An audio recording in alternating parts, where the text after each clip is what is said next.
Now, Peter and I have gotten pretty lucky in terms of the 4 projects that are coming out over the next year. First, we have Shazam! Fury of the Gods. That moves directly into The Flash. That resets the entire DC universe. Then to move into Blue Beetle, and then into Aquaman 2, which leads directly into our next few projects, which I'm going to tell you about now.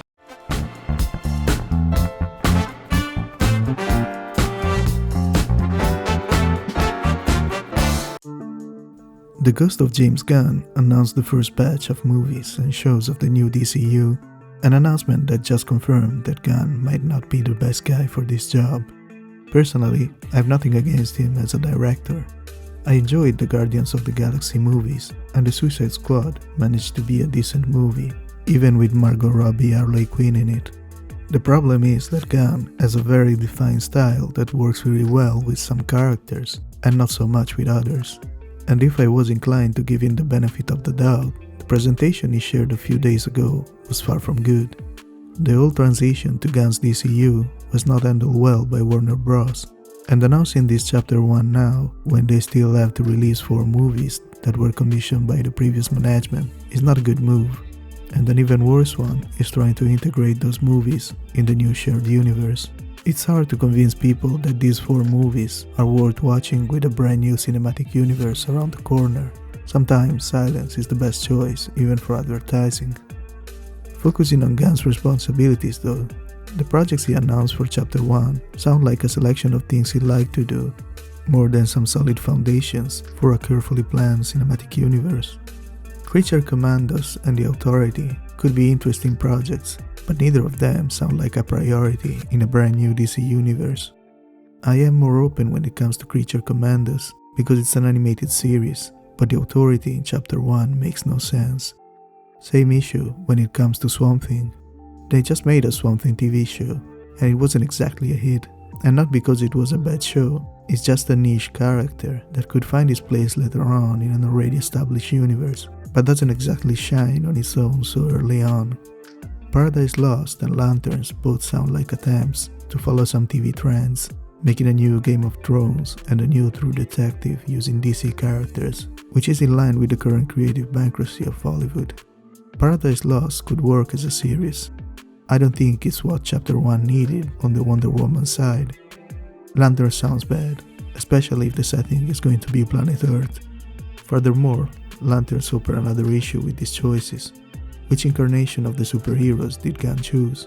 He chose Hal Jordan and Jon Stewart for this show, and he chose Damian Wayne as Robin for the first Batman movie. These choices are not inherently bad for a comic book fan. The problem is that the average moviegoers, who make the most of the audience, have no idea who Damian Wayne is, and probably have never read a Green Lantern comic book. If you're lucky, they saw the movie with Ryan Reynolds, which is not exactly how you want them to remember Hal Jordan's origins. Green Lantern definitely deserves a proper movie introduction and not this TV show. Gunn has been quite vague about the Superman movie in this presentation, but from what came out in the last month, this should feature a younger Superman in his mid-20s, which would definitely be an issue since they're making an older Batman, and the two should be roughly the same age. Other than that, I struggle to make sense of the subtitle legacy in this case. I definitely need more info on this one, and I genuinely hope that it doesn't screw it up. Supergirl Woman of Tomorrow is a movie that doesn't belong in Chapter 1, and to be honest, it's not a movie I'm excited about considering the negative tone that came out of the presentation. And now to the best and worst. Booster Gold is definitely the most interesting project, since it's a series. It's about a character that is not mainstream, but is well known by DC fans. Plus, he's a fun character, in line with Gunn's style, and could be a good addition to later projects on the big screen.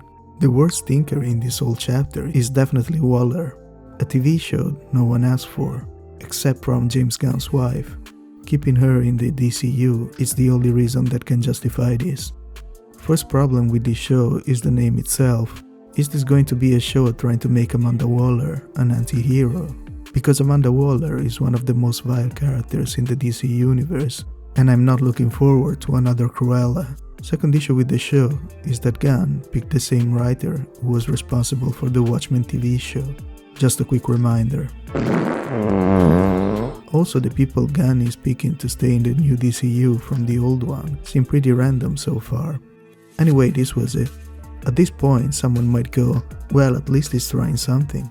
You think you could do better? So I'll let you be the judge. I spent a couple of days thinking about an alternative chapter 1 of the DCU, and unlike James Gunn, I decided to treasure the lesson of the MCU, which is now a dumpster fire. But back when it began, it definitely started with the right foot. Many might have forgotten, after years of Disney bombing us with tons of content, that Phase 1 was actually pretty simple. It started with Iron Man, which was nothing but a good standalone superhero movie that became a massive success. Then Marvel started little by little to connect the following movies. There wasn't any corporate presentation of Phase 1, no big event at Comic-Con, just an ongoing project that would hopefully lead to something bigger.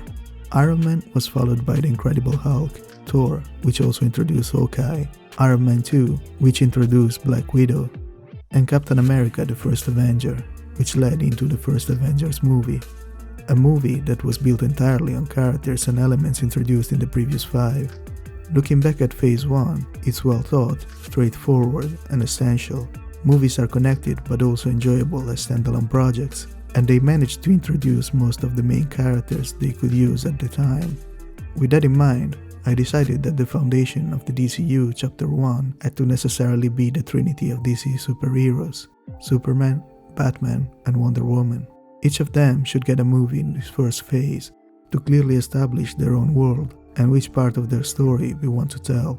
For the Superman movie, I envisioned a story that digs into the relationship between him and Lex Luthor. I know that Lex has been featured in most of Superman movies, but it's also true that he hasn't exactly been adapted in the most faithful way. I would like to see on screen the Lex Luthor of the comics. I would like to finally see his armor and have him clash with Superman in an actual fight. This would not be an origin story. Superman should be an already established hero, but not too far into his story either. To give you a better idea, the Batman movie would be a Batman and Robin movie, like Gunn is doing, but the Robin in the movie should be Dick Grayson, and not Damian Wayne. The way I see it, Dick should be going towards the end of his period as Robin, and move on to his life as Nightwing in Chapter 2, giving space for the introduction of Jason Todd. This Batman movie would be a good chance to introduce Clayface, who in the comics was involved in the fallout between Bruce and Dick. Finally, I think the Wonder Woman movie should leave behind the whole period stuff we saw in the Snyderverse and just be a good movie set in the present. Veronica Cale and Dr. Cyber would be my choice of villains for this one. I would also consider adding a 4th movie to this chapter, to add an important character to the universe and make something completely different that could really leave a mark on this DCU. Plastic Man, which could be an edgy, potentially rated R action comedy, and would be very useful to shake up things in later chapters and offer something fresh and new to the audience. Since we have a chance to add TV shows to the mix, unlike the MCU Phase 1, I would throw in a Martian Manhunter origin story, set in the past, showing John Jones integrating on planet Earth and eventually meeting a young Clark Kent, adding to the mythology of Superman and connecting to the other projects. Second TV show I would make is coming from Gunn's Chapter 1, but with a twist. Blue and Gold, a series featuring Booster Gold and his friend Blue Beetle. I think the friendship between these two heroes is something that works really well in the comics, and they could be featured in movies in later chapters. The last live-action series would be Zatanna. Zatanna is a very important character in the DC universe, often featured in Justice League stories. She's not one of the most famous characters, but I think a show about her makes much more sense than something like Swamp Thing.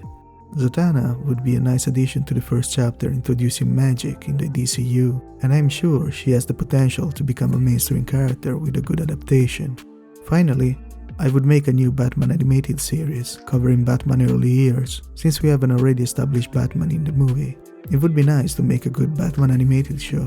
We might not be able to top Paul Dini's 90s series, but we could definitely try to follow in his footsteps. All the projects could be connected with characters appearing in different movies and shows.